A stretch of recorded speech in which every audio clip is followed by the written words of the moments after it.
안녕하세요. 모두가 사는 교회 올리브교회 박종범 목사입니다. 오늘도 하나님의 은혜와 평강이 우리 주 예수 그리스도 안에서 저와 우리 모두에게 넘쳐나길 주의 이름으로 축복합니다. 오늘은 신명기 12장 1절에서 14절 말씀에 근거해서 평생에 지켜야 할 규례와 법도라는 제목으로 하나님의 말씀을 전하도록 하겠습니다.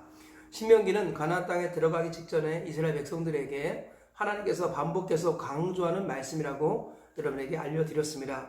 오늘도 하나님께서 반복적으로 강조하는 말씀인데요. 핵심 내용은 평생에 지켜야 할 규례와 법도라는 것입니다. 1절에 보니까 내 조상의 하나님 여호와께서 내게 주셔서 차지하게 하신 땅에서 너희가 평생에 지켜야 할 규례와 법도는 이러하니라 하면서 하나님께서 이스라엘 백성들이 가나안 땅에 들어가게 되면 평생 동안 지켜야 될 것들을 오늘 말씀하고 계십니다. 그것이 무엇인가 살펴보시면서 오늘 우리에게 주시는 하나님의 음성 들으시는 저와 우리 모두가 되시길 주의 이름으로 축복합니다.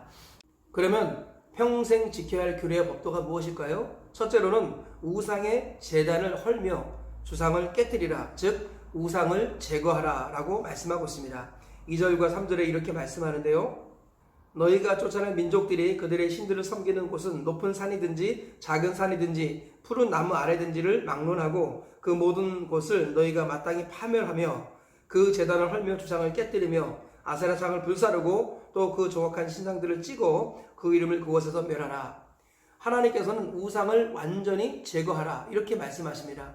우상을 철저하게 제거하는 것, 이것이 평생 지켜야 할 규례와 법도라고 말씀합니다. 주님은 믿음이 뭐라고 말씀하셨는지 아십니까? 오늘 본문에 근거하면 믿음이라는 것은 내 삶에 있는 우상을 하나하나 제거하는 것, 이것이 바로 믿음이라는 것입니다. 한 번에 다 제거하면 좋지만 하나님은 우리의 약함을 아시기 때문에 하나하나 제거해 나가는 것을 하나님은 기뻐하십니다. 그래서 신앙생활은요, 자기 가운데 있는 우상들을 하나하나 내려놓고 하나하나 무너뜨려가면서 하나하나 주님 앞에 헌신하며 살아가는 것이 바로 신앙생활이라는 것입니다. 야곱을 기억해 보십시오. 야곱이 에서의 낯을 피하여서 삼촌에게로 도망갈 때가 있었죠. 그때 베델에서 돌베개 베고 자다가 하나님께서 그에게 꿈 중에 나타나셨습니다. 그리고 내가 너와 함께 할 것이다. 나는 너의 조상의 하나님이다. 내가 너를 이곳에 데려오게 하겠다. 오게 하겠다. 주님이 언약을 주셨습니다.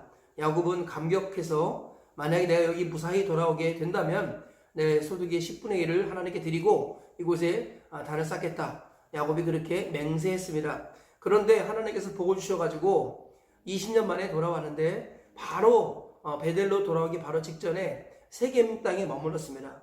그 땅이 살기 좋았는지 세겜에 머물러서 주저주저 하고 있었어요. 그때 하나님께서 여러 가지 깨달음을 주셨지만 야곱이 아마 깨닫지 못했던 것 같습니다. 그래서 딸 디나가 강간을 당하는 이런 일들이 일어나게 되죠. 야곱이 큰 깨달음을 얻고 하나님께 회개하면서 일어나 베델로 올라가자.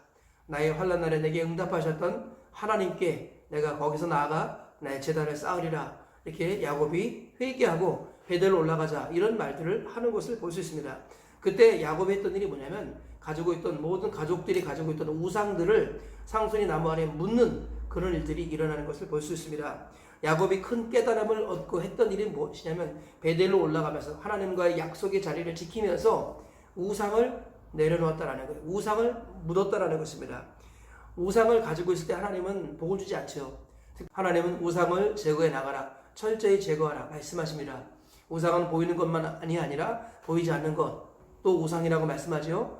우리 신약에서는 탐심은 우상 숭배니라 이렇게 말씀하고 있습니다. 우리 마음 가운데 일어나는 욕심, 이것이 바로 우상 때문인 것입니다. 하나님께서는 우상을 하나하나 제거해 나가는 것이 믿음이라고 오늘 우리에게 말씀하십니다. 저와 우리 모두의 생각과 마음과 입술 속에서 내가 나의 중심 되어서 가지고 있는 모든 것들 하나하나 내려놓는 그런 시간이 되었으면 좋겠습니다. 우리가 이 사실을 기억하시면서 오늘날 우리가 욕심으로 사는 것이 아니라 사명으로 사는 하나님의 사람이 되어야겠습니다. 우리 생각과 마음과 입술 가운데 있는 우상들을 하나하나 제거해 나가면서 하나님 한 분만을 섬기는 저와 우리 모두가 되시길 주의 이름으로 축복합니다. 둘째로 평생에 지켜야 할 규례와 법도가 무엇인가? 그것은 바로 자기 이름을 두시려고 택한 곳에 가서 제사를 드리라 라는 것입니다. 5절에 보니까 이렇게 나와 있어요. 오직 너희의 하나님 여호와께서 자기 이름을 두시려고 너희 모든 지파 중에서 택하신 곳인 그 계실 곳으로 찾아 나아가서 너희의 번제와 너희의 제물과 너희의 11조와 너희의 거제와 너희의 서원제와 낙헌 예물과 너희의 소와 양의 처음 난 것들을 너희는 그리로 가져다가 드리고, 이런 편이 나와요. 예배를 드리고 11조를 드릴 때 어디에 가서 드리라 그렇게 말씀하십니까? 하나님이 자기 이름을 두시려고 택하신 곳, 그곳에 가서 예배 드리고 그곳에 11조를 하라, 그렇게 오늘 본문에서 말씀하고 있습니다. 이것은 너무 중요해서 우리 주님께서 13절에도 이렇게 강조하고 있습니다. 너는 삼가서 내게 보이는 아무 곳에서나 번제를 드리지 말고 오직 너희의 한 지파 중에서 여호와께서 택하실 그 곳에서 번제를 드리고 또 내가 내게 명령하는 모든 것을 거기서 행할지니라. 우리 주님께서는 아무 데나 가서 예배를 드리지 말라라는 거예요. 하나님이 택하신 곳이 있다. 가면 알게 될 것이다. 거기에서 반드시 모여서 예배를 드리라.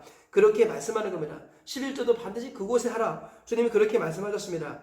신약적으로 말하면 그 하나님이 택하신 그곳이 어디입니까? 구약으로는 그곳이 예루살렘이고 신약적으로는 바로 교회를 말하는 것입니다. 하나님께서는요, 예배를 드릴 때 교회에 모여서 예배를 드리라라고 말씀하는 거예요. 자기 방식대로, 자기가 원하는 대로, 자기가 원하는 장소 아무 데서나 예배를 드리지 말고 너희가 반드시 모여서 예배를 드려라, 그렇게 말씀하는 겁니다. 이 말이 어떤 의미를 갖고 있습니까? 자기 방법을 버리고 자기 방식을 버리고 하나님의 방법으로, 즉 말씀으로 예배를 드리라는 것입니다. 오늘날 그래서 이런저런 교회에 문제가 있고 사역자에게도 문제가 있다고 해서 교회를 나가지 않고 방송이나 영상으로 자기 스스로 예배를 드린다고 하는 이런 사람들이 점점 늘어나고 있습니다. 가나안 성도라는 이런 별명이 붙었는데요. 하나님께서는 반드시 모여서 예배를 드리라고 말씀합니다. 교회라는 것 자체가 모임을 말하는 거예요.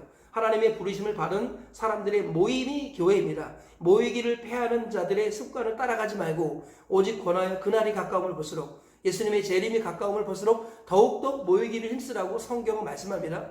모이기를 힘쓰는 자가 주님이 재림하실 때 그 앞에 서 있는 거룩한 모임에 참여하게 되는 것입니다. 모이기를 힘쓰는 자가 들림받는다. 성경은 그렇게 말하는 것입니다. 그러므로 자기 방식대로 예배를 드리는 것이 아니라 하나님의 말씀을 따라 모여서 예배를 드려야 한다라는 것을 우리가 기억해야겠습니다. 또 하나 주님께서 말씀하시는 것은 모여서 예배를 드릴 때 권위 안으로 들어오라는 거예요. 우리가 마음대로 우리 방식대로 예배를 드리는 것이 아니라 예배를 인도하는 우리 제사장, 신약적으로 말하면 사역자의 인도를 따라서 예배를 드리라고 주님이 말씀하십니다. 그래서 제사에는 제사자가 있고 제사장이 있습니다. 제사자는 가족처럼 여기는 가축 중에 가장 좋은 것을 가지고 제사장 앞에 옵니다. 그리고 제사장 앞에서 그 제물을 가지고 온 자, 그 가축의 주인이 그 제물을 잡습니다. 잡아서 어떻게 해요? 가죽을 벗깁니다. 그리고 각을 뜹니다. 그리고 제사장에게 주면 제사장은 물로 씻고 그리고 그 가축의 피를 뿌리고 그리고 불로 태우는 이런 일들을 하게 되죠. 그래서 하나님께서 받으시는 예배에는 제사자가 있고 제사장이 있습니다. 그래서 양들이 드리는 예배는 반드시 목회자의 인도하에 드리는 예배가 정상적이고 올바른 예배입니다. 그래서요, 자기끼리 예배를 드리거나 내 수준에 맞춰서 예배를 선택하는 거, 이런 것들은 절대 잘못된 모습이라는 거예요. 하나님이 받으시는 예배는 모여서 예배를 드려야 될 것이고 하나님이 정한 장소에서 예배를 드려야 될 것이고 그리고 권위 아래 들어가서 예배를 드려야 한다. 주님은 그렇게 말씀하는 것입니다. 그러므로 우리 주님께서는 자기 이름을 두려고 택하신 곳에서 모여서 권위 아래서 예배를 드리라 하신 말씀이 평생의 교회라고 말씀합니다. 신약적으로 말하면 평생 교회를 섬기면서 말씀의 권위하에 성도들이 모여서 예배를 드리라 라고 말씀하십니다. 이 말씀의 원리를 꼭 깨달으시고 이 말씀 그대로 순종하셔서 교회에서 모여서 말씀과 하나님의 사역자의 권위 아래서 예배를 온전히 드리시는 영과 진리의 예배자로 세워주시는 우리 모두가 되시기를 주의 이름으로 축복합니다. 셋째로 평생에 지켜야 할 규례와 법도가 무엇입니까? 그것은 바로 레위인들도 택하신 곳에서 제사를 드리게 하라라는 것입니다. 12절 말씀을 보면 이렇게 말씀합니다.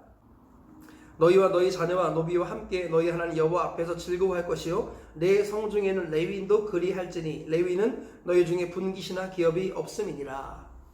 우리 주님께서는 하나님이 택하신 곳에 예배를 드리러 갈 때 백성들을 명심해라, 레위인도 함께 가게 하라라고 말하는 겁니다. 레위인은 하나님의 부르심의 특성상 부유하지 못한 사람이 많았습니다. 레위인들은 4대 약자에 해당했습니다. 성경을 보면 4대 약자가 누가 나오냐면 과부, 고아, 나그네, 그리고 레위인입니다. 참된 경건은 과부와 고아를 환난 중에 돌아보고 나그네를 대접하고 레위인을 섬기는 것, 이것이 참된 경건이라고 성경에서는 계속해서 강조하고 있습니다. 말씀 맡은 사역자 중에서, 교회를 섬기는 사역자 중에서 어려운 사람들, 힘든 사람들, 이런 사람들을 돌아보라, 이런 개념으로 우리가 받아들이면 좋을 것 같습니다.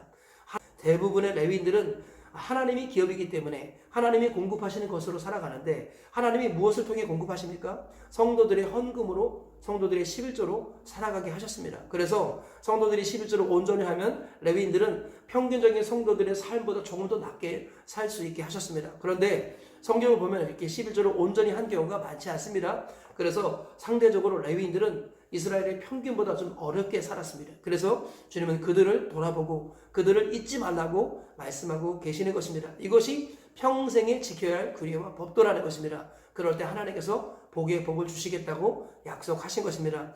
이 말씀 기억하시면서 우리 주변에 어려운 사역자들, 어려운 주님의 종들, 어려운 교회 전임 사역자들을 돌아보시면서 그들의 필요를 채워주시고 그들을 틈틈이 섬기셔서 하나님께서 기뻐하시는 길을 걸어가시는 저 우리 모두가 되시길 주의 이름으로 축복합니다.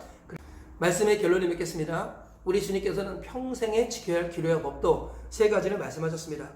첫 번째로는 우상을 하나하나 철저히 제거해 나가라라는 것입니다. 믿음이란 내 안에 있는 우상들을 제거해 나가는 선한 싸움이요 몸부림이라는 것 기억하시고 오늘 내 안에 있는 우상을 하나하나 믿음으로 제거하시길 축복합니다. 둘째로 아무 데서나 예배를 드리지 말고 교회에서 모여서 말씀과 사역자의 권위 아래서 예배를 드리라 라고 말씀합니다.